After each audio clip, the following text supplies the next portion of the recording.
Good evening and thank you. I'm Jim O'Hanlon. I'm the pastor of St. Paul's Lutheran Church on King Street in Rybrook. When you all arrived tonight, you saw a group assembled outside. You saw people who are very concerned about the ongoing excessive use of violence by federal law enforcement officers across our country. Lawsuits have been brought highlighting illegal actions on the part of these agents, and courts have ruled over 4,400 times that ICE has jailed people illegally, and yet they continue the practice. The Cato Institute, a conservative think tank, recently made a statement that in less than a year, the Department of Homeland Security has attacked basic constitutional rights, including the First, Second, Fourth, Fifth, Sixth, Eighth, 10th, and 14th Amendments to the Constitution, and the writ of habeas corpus, and an independent judiciary.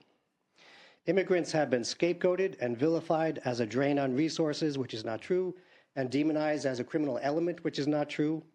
The people being dehumanized are statistically less likely to commit crimes and are most often hardworking and showing up for court appointments in relation to their immigration status. Last Monday, a letter was signed jointly by national leadership of major American churches, specifically the Evangelical Lutheran Church in America, the Presbyterian Church in the USA, the Reformed Church in America, the Moravian Church, the United Methodist Church, the Disciples of Christ, as well as the President of Church World Service and the President General Secretary of the National Council of Churches. I'm just going to read a brief portion from their letter, which was addressed to the members of the U.S. Congress.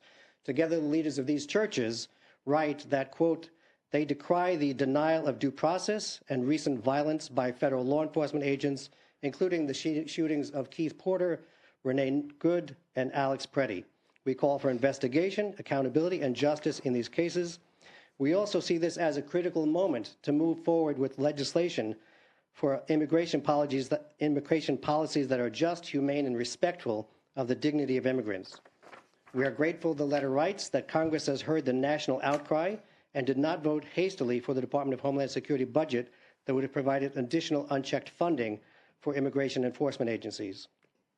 As you in Congress, they say, negotiate meaningful reforms in the coming weeks, we urge you to end the arrest of lawfully present refugees, to reaffirm restrictions on the targeting of people based on race, language, or country of origin, to require due process for immigrant agents and consequences for failure to follow these processes, ensure that detention facilities follow standards related to adequate medical care, clean water, food, and we also call for a total halt to the detention of children.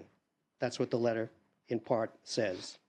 I'm just going to add that for months, our nation has watched as law enforcement agencies have acted with disregard for the law, flagrantly ignoring court orders, and have been targeting journalists and protesters who are exercising their constitutional rights. Local officials, like yourselves, and local law enforcement must not accommodate themselves to this lawless behavior and must seek to uphold the rule of law rather than a rule of might makes right. We live in a country where people are innocent until proven guilty, and we don't see that being upheld anymore. Thank you. Thank you.